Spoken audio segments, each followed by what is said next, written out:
I'm approaching 23,000 subscribers on my main channel, and I just wanted to take this moment to document my process. I'd like to start documenting how I feel on a week by week basis about making content for YouTube, because it's all I think about, it's all I do, it's where about 80% of my daily energy goes into making videos, and the way that I feel about making videos has completely changed over the past 11 years that this channel has been live. And just to give you an idea of what it's like at the minute, I'm in a bit of a post-viral dip. Well, I say a bit. I'm in the lowest dip I've had since I had my viral video, which is this one here. I never wanted a job. That video has, I think, approaching 1.1 million views now, but it's really started to cool off. You could see in the last 60 minutes, it's got 67 views. Let me just move my camera down here so you can have a better look at what's going on. And a lot of my videos, they are just not getting the views that they used to. However, it's still much greater than the views I was getting about 4 months ago. The channel's in a completely different state. So I just want to reflect on how I feel about it and how I felt at different subscriber milestones. For instance, at 100 subscribers versus 1,000 subscribers, and when I was hitting that 10,000 subscriber mark, because that was only a couple months ago, and we're approaching that big number of 23,000 subscribers. I had to just have a quick look. 23,000 subscribers. So how did I feel going back to 100 subscribers? Well, I didn't really care about what I uploaded. I just made videos for the fun of it. I just uploaded whatever I was excited about. There was no upload plan. There was no plan of what the hell I was going to talk about. It was just, let's get the camera out, let's film something. Most of the time it was just skateboarding at the start, and it was just whatever I was doing in my day-to-day life. And that went on for 10 years. It took me 10 years to get to 1,000 subscribers on YouTube. Fast forward those 10 years to when I hit that 1,000 subscriber mark. I had been making more videos about just things in my daily life still. I made videos about products that I liked. I made videos about things that I just did in my day-to-day life, things that I had learnt. I'd learnt a lot about how to look after my body, look after my health, and I was making videos about that. So I wanted to put that into video form and share that with people. But it seemed to me that people didn't really want to hear this from me, or my packaging wasn't very good. And I was beginning to learn these things, learn about packaging and thumbnails and titles. I'd always known that they were very important. However, I didn't really pay it much attention. I just made what I made and put it out there. But now I'm actually starting to experiment more, making titles, making thumbnails. I'm trying to make it a package that people want to click on. And that's what I've been learning. And then fast forward to today, what is the 10,000 subscriber mark. It really wasn't that much time between 1,000 subscribers and 10,000.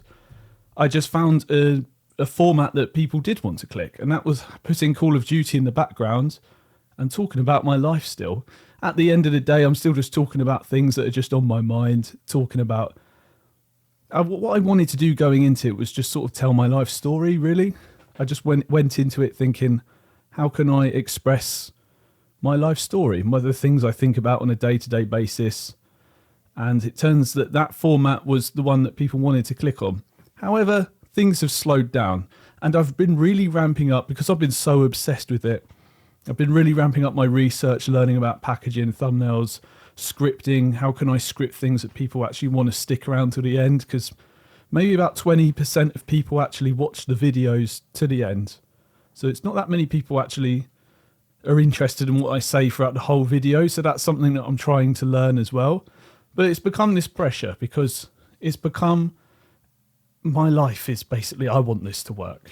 I've always wanted to make a YouTube channel that works, going back a really long time. And I know it's probably, I think it's the most voted job that kids want to do today. And honestly, I felt that since YouTube came out. I just wanted to make videos. I wanted to share how I felt.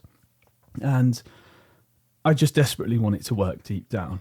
And I was just out for a walk, and I was thinking, why don't I just start capturing how I feel about the channel every week? Perhaps every Monday, whenever it is, once a week, capture my thoughts on the current state of the channel. Because I go through a lot of emotions, I go through a lot of thoughts, and there's a lot of things behind the scenes that you don't really see when you're doing this. When I say when you're doing this, what I mean is that just all the thought that goes into the videos. So for instance, I get confused a lot of the time. I think, is this really going to work? I think I'm destined to fail. I think that I'm failing as a person. Sometimes when the videos don't succeed, I think, oh, I'm a failure. Everything that I'm doing is just not working. People don't want to listen to me. People don't want to. I just think that I'm wasting my energy. However, that's just when I let the negative side of it overtake my mind. What I'm really doing here is I'm expressing myself, and people are resonating with it. I get messages all the time of people saying, like, I'm so glad you said this. I join in the Discord and saying that they really relate to the things that I'm saying. By the way, Discord link down below. I'm trying to grow a community. I mean, we've got a cool community. I'm looking to grow it more. And I'm looking for people who also want to improve their life, because I've got a lot to share on how you can get in good shape and improve your sleep and all of that stuff. I've tried to make content on it before, and I feel like I want to share it with people. So perhaps we can talk about that as well as content creation or your worries and whatever you're worried about. That's what I talk about really on a day-to-day basis. That's what I think about all the time. And that's why I make content about how I'm feeling, my worries, all of that. And that's why my channel just comes down to capturing my life story, really, and hoping that you can learn something from it. But there's a lot of pressure. I'm trying to think of formats to put out, topics to talk about. Will people care about this? And then there's just this whole pressure, which is why I kind of wanted to just record how I felt about it and chuck it out there in this sort of unfiltered format. Just record my thoughts and upload it. And I don't care if anyone doesn't watch this, because that's not the point. The point isn't for people to watch it. The point is to just get my thoughts out there. And maybe someone stumbled across this and you are watching it and you're enjoying it. Well, thanks for sticking around.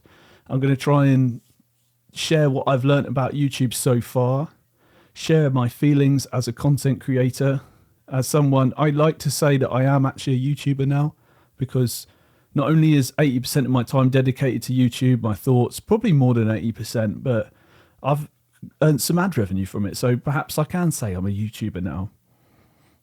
So that's what I'm planning to do here. Planning to talk about those things. And thank you for listening.